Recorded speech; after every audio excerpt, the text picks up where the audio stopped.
فرمایا اپنی بیویوں کے لیے زیب و زینت اختیار کرو، میں قربان جاؤں، میں تو آپ کو نبی کا دین بتا رہا ہوں، آپ کا تو دین بڑا اوکھا کام، بیوی واسطے چنگے کپڑے پاؤنا اوکھا کام۔ میرے نبی نے کہا اپنی بیویوں کے لیے زیب و زینت اختیار کرو۔ سبحان اللہ۔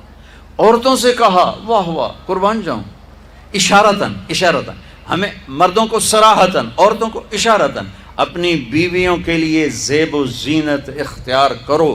بنو اسرائیل میں زنا اس لیے پھیلا کہ مردوں نے بیویوں کے لیے زیب و زینت چھوڑ دی تو وہ غیر مردوں کی طرف مائل ہو گئیں۔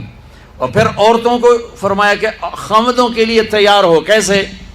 آپ نے فرمایا جنت کی حور اپنے خامند کے لیے ایسے تیار ہوگی جیسے ام سلمہ میرے لیے تیار ہوتی ہیں۔ سبحان اللہ، سبحان اللہ۔ ابھی عورتوں نے شادی پہ جانا ہو تو بیچارے مرد دی مصیبت آئی ہوندی ہے، وہ ترائے جتیاں ترٹ جاندیاں نے کپڑے ڈھو ڈھو کے، اور خامند کے لیے تیار ہونا ہو تو انہوں موت پہ جاندی۔ اپنے خامدوں کے لیے تیار ہو ورنہ وہ اور عورتوں کی طرف مائل ہو جائیں گے۔ یہ اس میں خفیہ پیغام ہے۔ میرے نبی حیا والے ہیں، پاکیزہ زبان، پاکیزہ ذات۔ مردوں کو صراحتاً فرما دیا اپنی عورتوں کے لیے تیار ہوا کرو۔ بنو اسرائیل میں اس وجہ سے فحاشی پھیلی۔ اور پھر اشارتاً جنت کی حور اپنے خامند کے لیے ایسے تیار ہوتی ہے جیسے ام سلمہ اللہ کے رسول کے لیے تیار ہوتی ہیں۔ جب حضرت فاطمہ رضی اللہ تعالیٰ عنہ کی شادی ہوئی اور نکاح ہو گیا اور رخصتی 1 ماہ بعد، 2 ماہ بعد، 6 ماہ بعد، 1 سال بعد یا فوراً، یہ ساری روایات ہیں، لیکن زیادہ صحیح ہے کہ کچھ عرصے بعد رخصتی تھی، فوراً نہیں تھی۔ تو جب حضرت علی نے آ کے رخصتی کا مطالبہ کیا حضرت ام ایمن کے ذریعے سے، تو آپ نے حضرت حفصہ اور حضرت ام سلمہ اور حضرت عائشہ ان تینوں سے فرمایا کہ تم جانتی ہو نا میری بیٹی فاطمہ مجھے کتنی محبوب ہے، میری بیٹی کو دلہن بناؤ۔ اللہ اکبر، میری بیٹی کو تیار کرو۔ یہ میں دین بیان کر رہا ہوں، بے پردگی نہیں، بے حیائی نہیں، زیب و زینت میرے دین کا حصہ ہے، میرے نبی کی شریعت ہے۔ میرا نبی خوبصورت دین لے کر آیا ہے، ایک خوبصورت زندگی لے کر آئے ہیں۔ پتہ نہیں ہم نے کہاں سے عجیب و غریب دین کے فلسفے نکال لیے ہیں۔ سبحان اللہ، قربان جاؤں۔ آپ نے کہا جابر شادی کی؟ کہا جی کی۔ کہا کماری سے کہ بیوہ سے؟ کہا جی بیوہ سے کی۔ کہا اللہ بکرن فتلاعبک وتلاعبها، ارے تو نے کماری سے کیوں نہ کی؟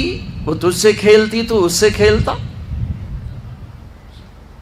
میں میرے نبی کا دین بیان کر رہا ہوں۔ آپ کیا سمجھنا صرف رمضان کے روزے رکھنا دین ہے؟ ہاں وہ دین ہے، بہت بڑا حصہ ہے دین کا۔ عبادت میرے دین کی بیس ہے، بیس ہل گئی تو ساری عمارت گر جائے گی۔ نماز نکل گئی، روزہ نکل گیا، زکوٰۃ نکل گئی، حج نکل گیا، پیچھے کیا رہ گیا؟ ساری عمارت ٹوٹ گئی۔ لیکن یہ بیس کو عمارت نہیں کہتے، ہاں بیس پر عمارت کھڑی ہوتی ہے۔ میں عمارت کے کچھ خد و خال بتا رہا ہوں، کچھ نقش و نگار بتا رہا ہوں کہ میرا نبی دین کی عمارت ہمیں کیسے دے کر گئے۔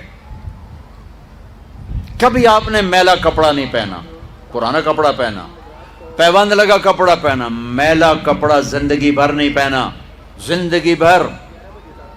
اور آپ کے بدن مبارک سے، آپ کے پسینے سے ایسے خوشبو آتی جیسے مشک سے خوشبو آتی، دنیا کے سب سے مہنگی خوشبو۔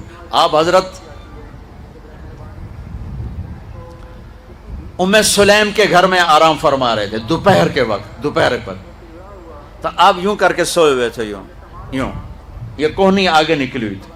آنکھ کھلی تو دیکھا ام سلیم نے یہاں بوتل رکھی ہوئی، یہاں۔ تو آپ نے کہا کیا کر رہی ہو؟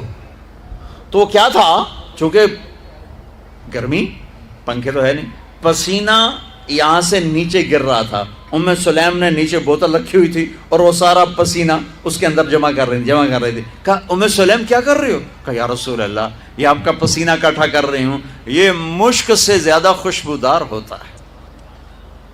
میرے نبی نے کبھی گندے کپڑے نہیں پہنے، کبھی میلے کپڑے نہیں پہنے، پرانا پہنا ہے، پیوند لگا پہنا ہے، میلا نہیں پہنا۔ میرا دین یہ نہیں کہتا کہ ایسی شکل میں آ جاؤ کہ لوگ بھاگنے لگ جائیں۔ سب سے زیادہ عزت اہمیت دو، شادی کے بعد ماں باپ کا حق پیچھے، بہن بھائیوں کا حق پیچھے، حتیٰ کہ اولاد کا حق بھی پیچھے ہے اور خاوند کا حق پہلے ہے۔ بہت سی عورتیں اپنی نادانی کی وجہ سے ماں باپ کے پیچھے لگ کر اپنے خاوند کو چھوڑ دیتی ہیں، خاوند کو ذلیل کر دیتی ہیں، اپنے بچے کے پیچھے لگ کے اپنے بچوں کی وجہ سے اپنے خاوند کو بے عزت کرتی ہیں۔ بہت سے باپ اپنے بچوں کی وجہ سے بیوی کو بے عزت کرتے ہیں، یا اپنے ماں باپ کی وجہ سے بیوی کو بے عزت کرتے ہیں۔ یہ سب بے اعتدالیاں میرے معاشرے میں ہیں۔ اللہ کا واسطہ دیتا ہوں، ایک دوسرے کو عزت دو، رشتوں کو عزت دو۔ ہر ایک کا اپنا مقام ہے، ہر ایک کو اپنے مقام پر رکھو۔ ماں باپ کی وجہ سے بیوی کو بے عزت نہ کرو، بیوی کی وجہ سے ماں باپ کو بے عزت نہ کرو، بیوی اپنے ماں باپ کی وجہ سے خاوند کو بے عزت نہ کرے۔ یہ وہ رشتہ ہے جس میں اولاد بھی نہیں داخل ہو سکتی، اولاد کو بھی پیچھے کیا گیا ہے خاوند اور بیوی کے رشتے میں۔ اور یہ وہ رشتہ ہے جس سے میرے اللہ نے اپنی نشانیوں میں سے ایک نشانی بتایا ہے، ایک نشانی۔